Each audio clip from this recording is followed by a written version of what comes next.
O problema não é o celular. O problema é você mesmo.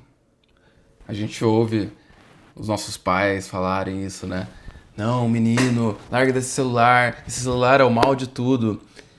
E eu tenho lugar de fala pra falar que o problema não é o celular, é a gente, cara.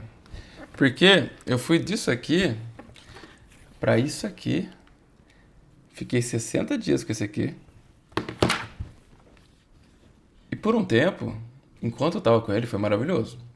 Não vou negar. Quando eu comecei, foi uma calmaria. Não tinha WhatsApp, com um monte de gente enchendo o saco. Que cansa. Porque as pessoas, elas não têm noção, elas querem que você responda na hora, muitas vezes. Só que na verdade, muitas vezes é porque você não ensinou as pessoas que você não pode responder, que você tem outras coisas pra fazer.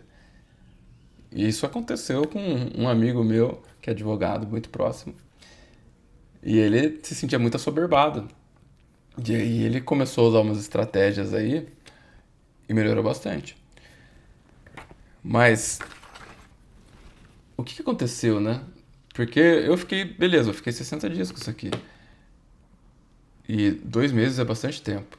Deu pra sentir muita diferença, principalmente nos dias que eu fiquei sem internet em casa também, então não podia nem usar o computador em casa. Assim, até podia, mas não tinha nada pra fazer, né?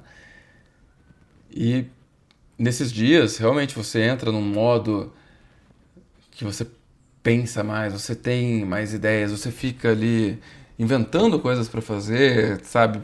Você pega jogo da. Não, não é jogo da velha, né? Palavras cruzadas, e sudoku de jornal e coisas assim, e desenha, escreve. E realmente você tem mais tempo pra fazer essas coisas criativas e sem ficar pensando tanto, que é um grande problema também do nosso mundo moderno, né? De ai, eu tenho que monetizar meus hobbies, eu preciso. Nossa, você sabe falar bem inglês? Ah, mas você tá aproveitando isso pra ganhar dinheiro? Sabe, você não pode simplesmente falar uma língua porque você quer ver a porra dos filmes. Você aprendeu um pouco de coreano porque você quer ver. Como que chama? Dorama? Você quer ver. Ouvir as músicas do K-pop lá e quer entender o que eles estão falando? Não, você não pode, não.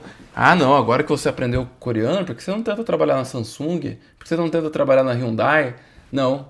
Você não pode mais ter hobbies. Você não pode mais desenhar porque você gosta de desenhar. Não, você tem que tentar vender suas habilidades de designer. Você tem que tentar, sei lá, vender pra fora, né? Que pra gringo dá mais dinheiro. Então a gente perdeu mesmo a questão dos hobbies também. Mas sobre o celular, né? Voltando, porque assim, beleza, eu fiquei muitos anos com o smartphone. E aí eu fiquei 60 dias sem ele. E aí depois eu voltei para o smartphone, já faz uns meses, uns bons meses, aliás, uns 4 meses, um pouquinho mais de 4 meses. E aí, nesse meio tempo, mais ou menos um mês atrás, eu fui viajar para fora, no caso, fui pro Canadá com meu pai. E eu fiquei uma semana sem celular lá, porque eu fui sem celular. Mas por que eu fui sem celular? Porque eu ia comprar outro, né? Então, eu acabei comprando depois. Mas nessa outra semana eu fiquei sem celular. E claro, assim, meu pai tava com o dele, se precisasse de alguma coisa, assim, que não precisaria de nada, né? Assim, coisas assim, urgentes. Pra que eu usei o celular dele? Foi só pra olhar o mapa algumas vezes, pra gente ver onde que a gente ia tal, qual metrô que pegava, essas coisas. Pra ver onde a gente tava, né, nas cidades em alguns momentos. Mas assim, só pra isso. E pegava pra tirar foto também, que eu levei essa câmera e usava ela bastante. Mas essa câmera é pra filmar, né? Principalmente. Não tirar uma foto com ela. E o que mudou nesse meio tempo, né? Entre ficar sem celular aqui, ficar de novo com o celular aqui, ficar sem celular lá, ficar de novo com o celular lá, depois voltar pra cá com o celular, né? Foram várias fases.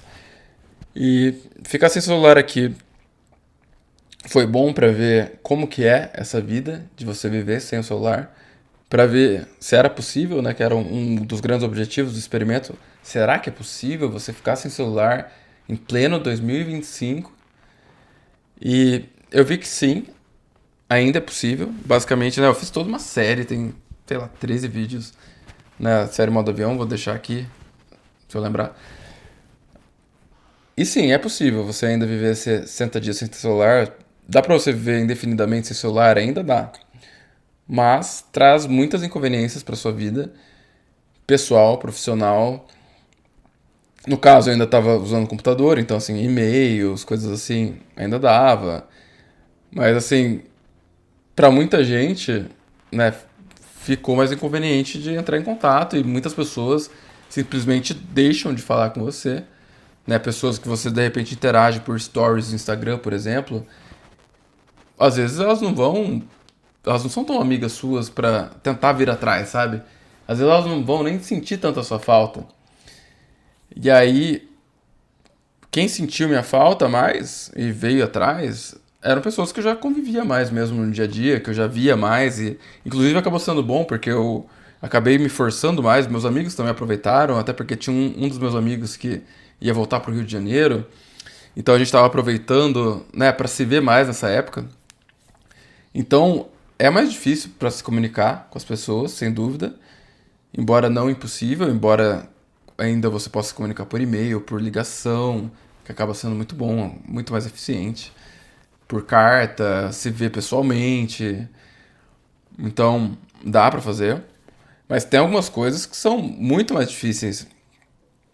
Coisas como certas coisas que você faz com os bancos, por exemplo, que mesmo no online banking você não consegue fazer. Ou o banco vai te pedir para usar a autenticação de dois fatores, vai pedir aqueles tokens. Tem coisa que você simplesmente não consegue fazer sem o celular. Ou fica muito difícil de fazer, né? Então, muitas vezes, se você vai, sei lá, renovar um seguro ou fazer alguma coisa assim, né, vai ter uma interação B2C, assim, você sendo o C, né, você sendo o consumidor, interagindo com uma empresa ou com alguém que representa uma empresa. Muitas vezes a pessoa vai querer te mandar coisas pelo WhatsApp, às vezes vai dificultar a comunicação. Então, assim, o Brasil, por ser um país que as pessoas são muito abertas para as novidades, ele meio que deu um salto em relação a alguns países lá fora, países mais desenvolvidos, né, na Europa, assim, muitas vezes eles estão muito mais atrasados do que a gente. Tanto que assim, porra, tem faz anos. Mendigo que tem Pix, cara. Isso assim é absurdo, se você for ver, é muito louco, né? O cara com um QR Code que muitas vezes não é nem, né, não é nem uma conta dele mesmo, não é nem um celular dele mesmo, mas ele tem um jeito que ele arranja alguém que tem o celular e consegue pegar um dinheiro por ali, sabe? Porque ele sabe que as pessoas não andam mais com dinheiro, porque, cara, é muito louco você pensar. Lá fora tá muito atrasado em relação a isso. Lá fora ainda se usa mais dinheiro, embora no Canadá, nos Estados Unidos, eles usem muito Apple Pay, né? Essas coisas de aproximação de celular ou mesmo do próprio cartão, né?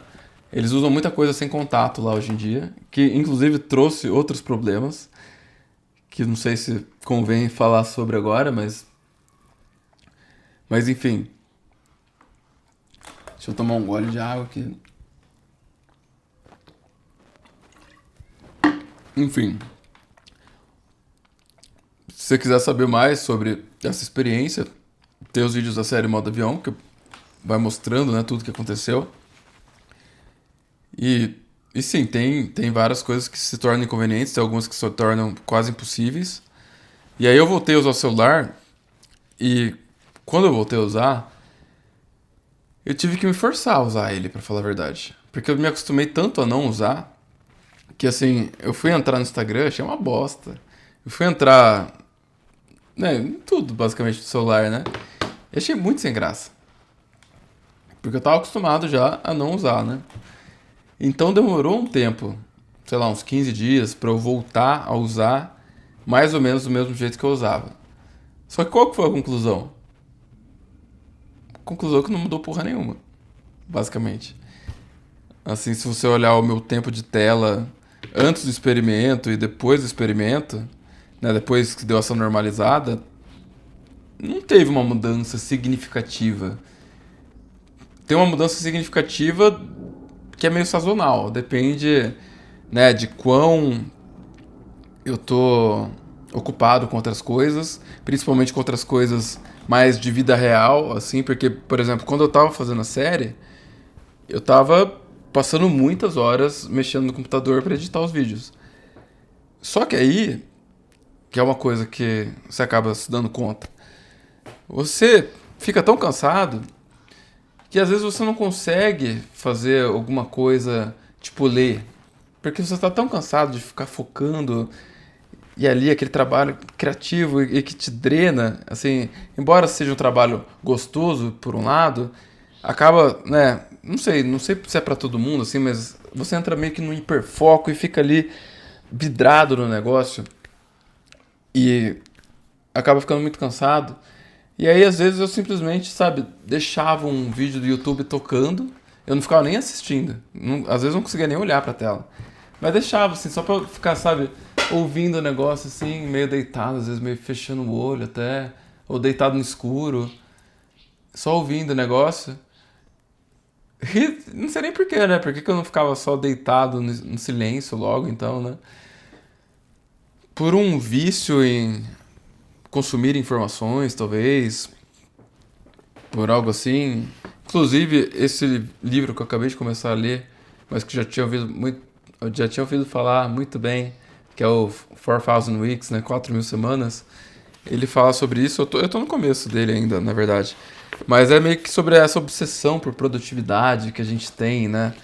Na nossa sociedade em geral, na verdade, que a gente aprendeu que a gente não pode ter um momento de paz, que a gente tem que estar sempre aprendendo alguma coisa ou monetizando nossos hobbies, que nem eu falei alguns minutos atrás, né, sobre os hobbies. E, e claro que assim, eu fiz uma provocação no começo. Eu sei que deve ter gente que deve ter ficado puta e saiu do vídeo, ou que ainda tava puta até agora. Mas, né, que eu falei que o problema não é o celular, você que é o problema. E, claro, não tô culpando as pessoas, né? Eu não tô culpando você, efetivamente, você, pessoa física, por isso, porque é uma coisa sistêmica, é uma coisa que essas grandes empresas de tecnologia contratam pessoas muitíssimo inteligentes que estudaram nas melhores faculdades do mundo e que sabem tudo sobre neurociência, sobre psicologia humana, sobre todas as coisas que governam nossas ações. Então eles fazem as coisas de um jeito que é para nos viciar. Tem vários livros que falam sobre isso. Um que é muito bom é o Nudge, né? Livros que falam sobre arquitetura comportamental, acho que chama o conceito, a disciplina do negócio. Mas basicamente sobre como é mais importante o ambiente que você tá, ou como você desenha o seu próprio ambiente. E no caso pode até considerar um ambiente assim, o ambiente dentro do seu celular, né? Os aplicativos, as cores, as fontes, tudo como é desenhado. E você pode arquitetar o seu ambiente de uma forma que você precise usar menos o celular ou que você fique menos viciado. Mas claro que quando você está cansado, se você tem uma rotina difícil, se você acorda muito cedo e só chega em casa tarde, e você trabalha, estuda, ou sei lá, se você tem gente para cuidar em casa, né, crianças ou idosos, ou bichos mesmo, é mais difícil, né? Você já tá ali com a sua força de vontade drenada. Então, realmente, às vezes não é que você sabe o que tá errado, você sabe que você precisa mudar, mas você não consegue porque você tá com esse ambiente de um jeito, com uma rotina que te atrapalha ou que te meio que força a você entrar nisso. Não é que ela te força, não é que você não tenha nenhuma força de vontade, mas é que você tá gastando a sua força de vontade com outras coisas, com acordar cedo, com o seu trabalho. E aí, a hora que chega ali naquelas poucas horas que você tem pra você mesmo, você acaba gastando com isso. Pra ter uma dopamina barata, uma dopamina rápida. E, inclusive, mesmo na viagem, eu senti isso. Que é um momento, assim, que você já tá. Pô, não é como se eu tivesse estressado, precisando desestressar, não é isso. Mas eu senti que quando eu tava sem o celular, aqueles dias sem o celular, a gente chegava. sei lá, 9, 10, 11, meia-noite, não sei, dependia do dia, né? Mas tava chegando geralmente no hotel assim em torno de umas 10, 11 horas. E aí, beleza, tomava banho e tal. Às vezes deixava a TV ligada um pouco, via alguma coisa diferente, né? As propagandas diferentes, os programas. Na época tava tendo o World Series de beisebol e o Toronto Blue Jays, que é o único time do Canadá, tava na final. Então, assim, tinha todo um elemento, assim. Assim, foi uma coisa muito louca. Nossa, eu gravei muita coisa lá. E eu não vou botar vídeos tão cedo, eu acho, que pra editar, pra ficar bom, vai dar muito tempo, vai dar muito trabalho. Não que eu não goste de fazer isso e não queira fazer isso, mas assim, eu queria poder botar vídeos logo, né? E se eu fosse esperar até conseguir fazer, ia demorar muito. Então, assim, eu precisava botar alguma coisa logo. Então, depois eu faço. Dá até pra fazer, não, uma segunda temporada do modo avião. Mas ou era isso, ou também todos os dias eu tava chegando e tava escrevendo, cadê ele? Oh, meu Deus, onde ele foi? Aqui. Eu comprei esse caderno aqui, ele veio pra viagem, né? E aí todos os dias eu chegava e escrevia sobre como que foi aquele dia, coisas que a gente fez, coisas que a gente pensou, né, ideias que eu tive.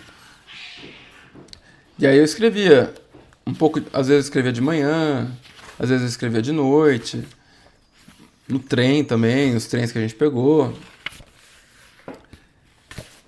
E depois que a gente chegou nos Estados Unidos, que foi quando eu comprei o celular, aí mudou. Porque na verdade eu tinha parado antes, né? Eu tinha parado quando a gente estava chegando no trem em Toronto, que foi a última cidade no Canadá. Mas aí a gente passou 3 dias em Toronto, muito obcecado com a questão do Toronto Blue Jays, porque aí teve o jogo 6 e o 7 da final. Foi assim uma das maiores finais dos últimos tempos. Fazia mais de 30 anos que eles não iam pra final. E os dois últimos jogos foram em Toronto, então foi assim, foi loucura total. Foi hiperfoco. No jogo 7 a gente foi na porta do Rogers Center, que é o estádio dele, sabe? Tipo, a gente viu a movimentação da galera. Foi muito louco, foi muito da hora. Então, assim, tava focado em outras coisas, né? Em conhecer a cidade, aproveitar ao máximo. Me inscrevi nessa porra desse caderno. Mas aí, depois que chegou nos Estados Unidos, comprei o celular e tal.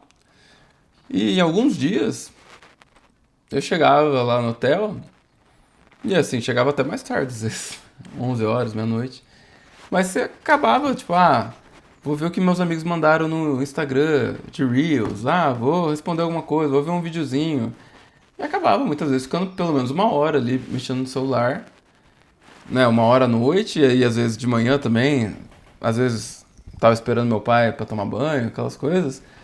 Às vezes ficava mais um tempo, sabe?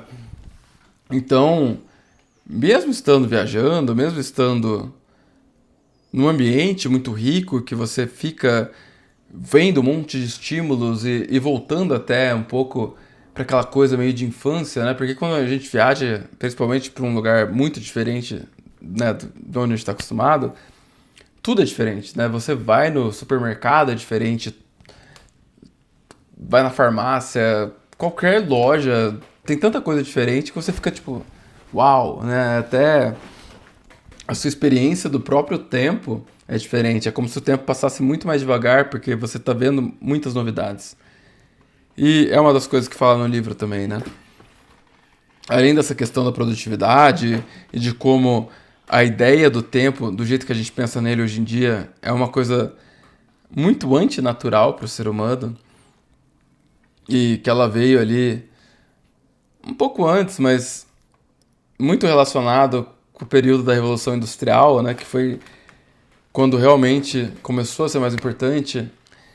Na verdade, acho que começou até quando começaram os primeiros correios, mas aí foi quando as ferrovias começaram que realmente essa ideia de você ter um tempo padronizado para o país inteiro virou importante, porque, né, se você for ver bem, o fuso horário certo, você teria que medir pelo sol. E meio que assim, cada lugar tá levemente diferente dos outros. Assim, a cidade vizinha, a sua, teria que ser 2 minutos de diferença da sua, sabe? Tipo, de São Paulo até aqui em Campinas deveria ser, sei lá, uns 5 minutos, não sei quantos minutos. Só que aí você acaba colocando vários lugares no mesmo fuso horário por questões políticas para facilitar o comércio, para facilitar a comunicação. No caso ali, para facilitar, né, você ter o mesmo horário. Olha, 2 horas é 2 horas em São Paulo, é 2 horas no Rio de Janeiro, é 2 horas em Recife, né? Bom, de Recife já é muito longe para ter um trem, né? Que faça sentido, mas enfim, você usar isso para realmente padronizar, né? Porque não tinha como você ir de uma cidade para outra, né, os trens tinham que bater os horários. E também, no caso da Revolução Industrial, foi quando você criou essa ideia do tempo, do que antigamente, quando as pessoas trabalhavam nas fazendas ali, como peões ali do feudalismo, não tinha muito isso, né? O trabalho, assim, as vacas, você vai ter que tirar o leite da vaca amanhã, você vai ter que tirar o leite da vaca depois de amanhã, depois de amanhã, sabe? Seria completamente maluco você falar, ah, não, vamos dar um jeito de tirar o leite inteiro pro mês inteiro. Os caras iam falar que você é maluco, sabe? Vamos tentar colher pra gente não ter que colher pelos próximos 5 anos. Não, não tem como. Você vai precisar plantar de novo pra colher de novo, pra plantar de novo 5 vezes. Não adianta você querer fazer isso. Então, muitas coisas que a gente assumiu em relação ao tempo vem dessa ideia. E antigamente seriam vistos como coisas de louco. Só que por isso que é algo muito antinatural. E é algo que nos deixa ansiosos. Porque pela natureza humana, dos milhares de anos, centenas de milhares de anos da evolução humana, e se pensar toda a evolução mesmo, né? Antes da gente ser algo que desse para considerar como um ser humano moderno, milhões e milhões e milhões de anos, é um conceito muito novo. O tempo do jeito que a gente vê hoje, né? Do jeito que a gente divide as horas certinho e tenta coordenar as coisas. Claro que não teria como a gente viver o mundo moderno sem a noção do tempo como a gente tem hoje. Mas, ao mesmo tempo, ela traz vários problemas, muitos deles psicológicos. Mas, enfim, no negócio da Revolução Industrial, é porque os patrões, eles estavam pagando ali pelas horas, né, dos funcionários. Você vai trabalhar das 6 da manhã às 6 da tarde, por exemplo. Era até mais, né?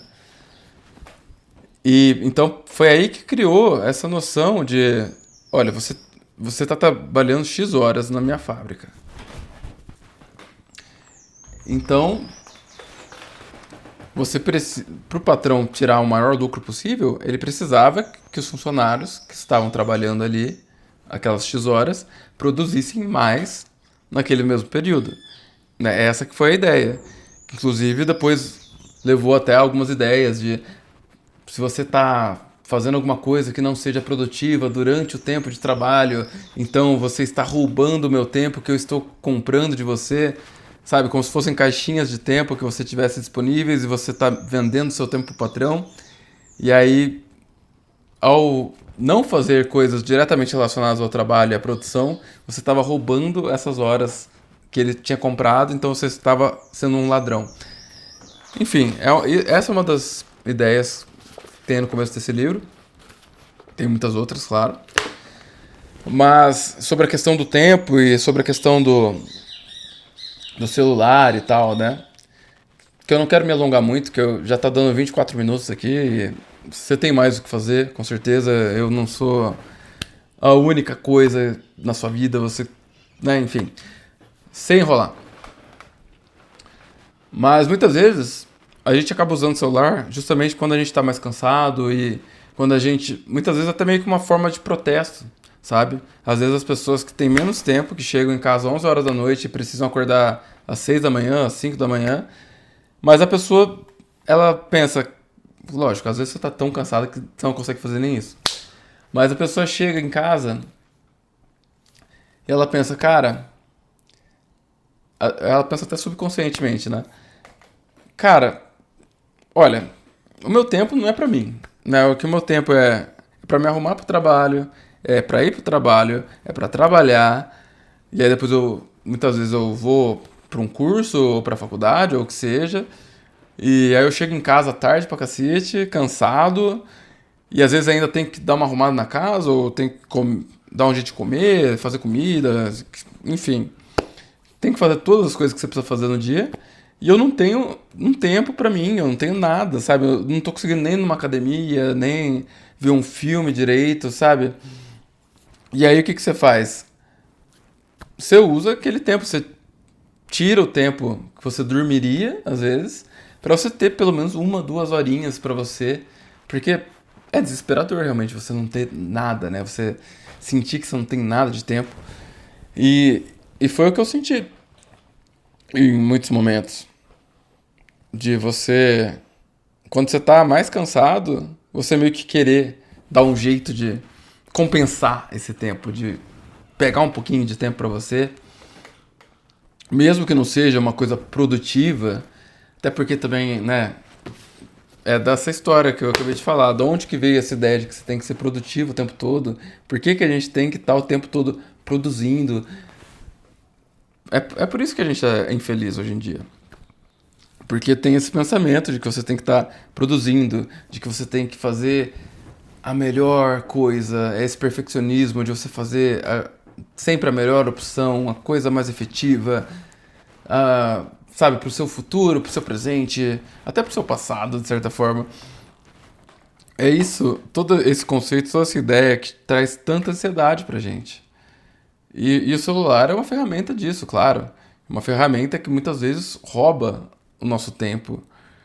Se você se deixar, se você arquitetar o seu ambiente, a sua rotina de uma forma, ou se você acabar, né, tendo isso feito por você de uma forma que você fique tão cansado e tão sem força de vontade, né? Porque você já tá cansado, tá com fome, enfim, com sono. E a gente acaba ficando viciado no celular. Então, eu brinquei no começo que o problema não é o celular, é você. Mas na verdade, o problema não é você individualmente ou eu individualmente. O problema é toda a estrutura, né? Todo o jeito como a gente enxerga o tempo, como sociedade. E, claro, não tem como a gente enxergar sozinho, né? Tem coisas que você vai marcar de encontrar com seus amigos 8 horas da noite. Você vai ter que encontrar mais ou menos 8 horas da noite, ou principalmente quando é algo de trabalho, ou sei lá, você tem uma passagem, né? Um avião pra pegar, um trem. Você não pode querer chegar na hora errada e achar que vai conseguir entrar, né? Mas é sobre isso. É sobre o tempo, é sobre o uso do tempo, sobre como usar um negócio desse é um ato de rebeldia hoje em dia. E é muito bom. E de certa forma, ele te traz benefícios duradouros, porque eu sinto que, mesmo que muitas vezes eu me deixe, por estar assim ali num modo de espera, porque eu tô precisando. Eu tô esperando alguém me responder, ou porque eu tô fazendo alguma coisa. Ó, já me peguei no pulo aqui, já falo o que eu peguei. Não, é porque eu tô fazendo alguma coisa que nem hoje eu tava fazendo carinho. Não sei se dá pra ver ele. Tem um gato aqui. Ele tá com o olho machucado, que eu acho que ele brigou com o irmão dele. Aí machucou o olhinho, tem que passar uma pomada. Aí ele tava com aquele negócio na cabeça que ele não pode passar a mão no olho. Só que aí hoje ele tava passando meio mal, vomitou, enfim. E aí eu tirei o negócio dele e fiquei um tempão com ele no colo, assim, fazendo carinho nele, enquanto ele tava tomando banho, que ele tava sujo e tal, ele tava se sentindo mal. Só que aí eu ficava tentando evitar que ele passasse a pata no olho. Só que aí o que que eu comecei a fazer? Eu botei um vídeo pra ouvir enquanto eu fazia isso, sabe? Que eu não podia prestar atenção só na porra do gato, não. Precisava deixar um vídeo tocando pra eu poder, né, estar sendo produtivo, pra eu estar sendo útil. Sendo que assim, eu podia simplesmente só fazer o que eu tava fazendo. E isso é um vício, e esse é um vício muito recorrente. Eu tenho certeza que não sou só eu que sou louco de fazer essas coisas, de mesmo aquela coisa, é você ir na academia e você ouvir uma podcast, ou você ouvir um audiolivro, porque é mais produtivo, porque é mais útil. Sim, são estratégias que a gente faz. Muitas vezes para tentar ganhar tempo. Mas, ao mesmo tempo, já reparou que às vezes nos dias que você começa o dia mais devagar, nem que você tenha que acordar um pouco mais cedo para isso, mas que você começa o dia e você para, sei lá, tomar um café devagar, olhando assim pro sol, que você para escrever num diário ou para ler um pouco antes de começar o dia, sabe? Você se força a ter um pouco uma rotina assim que você tem ali, que seja 10 minutos para você no começo do dia. Às vezes parece que o tempo passa mais devagar nesse dia. E é como se realmente você esticasse um pouco o tempo, porque você tá um pouco mais. O pessoal fala muito desse negócio de presença, né? Meditação e mindfulness. Mas é verdade nesse sentido. Quando você foca um pouco no que você está fazendo, quando você tenta desacelerar, você tira essa ideia de que você precisa fazer multitasking para tudo, muitas vezes acaba realmente você se sentindo como se o tempo estivesse passando mais devagar, você conseguindo ser mais efetivo e, de certa forma também, você tendo mais clareza do que realmente é importante e aí você podendo agir de acordo com isso. E você tendo a clareza, você não vai ficar inventando coisas para fazer. Que é outra coisa que fala no livro aqui, que tem aquela ideia, né, do inbox zero, né, a caixa de entrada zero, se você não tem nenhum e-mail na sua caixa de entrada. Só que aí quem entra muito nessa ideia, você acaba ficando muito eficiente em responder os seus e-mails, e claro, filtrá-los também. Só que aí o que acontece? Para quem já trabalhou em grandes empresas, com certeza já aconteceu isso com você em algum momento. O que acontece se você é muito eficiente para responder e-mail? Você vai receber mais e-mails. E aí você vai ter mais para responder. E muitas vezes são e-mails meio inúteis, assim, é só para você sentir uma ilusão de produtividade, sendo que assim não é uma produtividade de verdade, sabe? É uma masturbação mental, um brincar de trabalhar. E querendo ou não, muito do que se convenciona chamar de trabalho hoje em dia é isso. Não são coisas efetivas, não são coisas que vão mudar a vida de ninguém. É aquele monte de e-mail inútil, aquele monte de reunião que poderia ser um e-mail, enfim. Muda alguma coisa você usar um celular desse? Muda. Exatamente isso que eu tava falando agora, né? Eu sinto que como eu fiquei esse tempo, eu tenho mais noção, eu presto mais atenção nas coisas naturalmente do que eu tinha antigamente. E mesmo assim, eu sempre fui uma pessoa muito consciente disso e muito que pensava muito nisso. Mas enfim, assim, acho que se deixar, eu fico falando aqui horas e horas, porque é um assunto que eu acho fascinante e ao mesmo tempo é um assunto muito importante, né, cara? Porque não tem nada mais importante que você pensar, porra, quando eu tiver 80 anos, quando eu tiver sei lá quantos anos, tomara que muitos, mas a gente não sabe, né? Quando eu tiver ali nos últimos dias, o que que eu vou pensar, né? Será que eu vou ter orgulho da vida que eu vivi? E E o que é esse pensamento no fundo? É você pensar, cara, será que eu aproveitei o tempo da melhor forma possível? Que querendo ou não, de certa forma que a gente está tentando fugir, mas querendo ou não, por um lado, meio que é uma parte muito importante da experiência humana, né? Eu estou aproveitando o tempo da melhor forma que eu poderia? Eu estou vivendo uma vida que eu tenho orgulho, ou que eu vou ter orgulho? Às vezes você também pode estar naquela fase que você está sofrendo, estudando muito, trabalhando muito, mas você tem um objetivo. E você acredita e você tem bons motivos para acreditar que aí você vai chegar naquele objetivo e tudo bem, sabe? Não adianta você querer ser feliz o tempo todo, ou assim, principalmente na questão de ser feliz, de estar contente ou eufórico o tempo todo, né? De querer viver uma vida de hedonismo. Embora eu acho que a gente tenha que ter momentos de hedonismo, sim. Não adianta, porque a felicidade não é isso. Mas a felicidade verdadeira é você ter uma paz de espírito, você ter uma calma e você poder chegar no final da sua vida, seja lá quando for, espero que seja daqui a muito tempo, e pensar, valeu a pena, valeu muito a pena e eu acho que assim, é meio piegas também você falar, não, não faria nada diferente. Lógico que você faria diferente. Porque se você for parar pra pensar mesmo, algumas coisas a gente sofre meio que à toa, né? Sei lá, tem gente que acredita que precisa passar. Eu acho que algumas coisas a gente passa à toa, algumas vezes a gente acaba sofrendo a mesma coisa de formas levemente diferentes, repetidas vezes, porque a gente não aprendeu a lição. Então, se você aprendesse a lição mais rápido, você não precisaria passar por aquilo. Mas, enfim, acho que já me alonguei bastante. Eu vou deixar aqui no canto um vídeo sobre isso, sobre felicidade, que acabou. Não é o conceito original desse vídeo, né? Mas como a gente estava falando disso agora há pouco, vou deixar um vídeo sobre felicidade, que na verdade vai sair depois desse vídeo, mas dependendo de quando você estiver vendo, esse vídeo já vai estar aqui. Senão vai ser outro e vai ser muito legal também. O YouTube é nosso brother, ele ama a gente. Eu amo vocês, tamo junto, é nóis!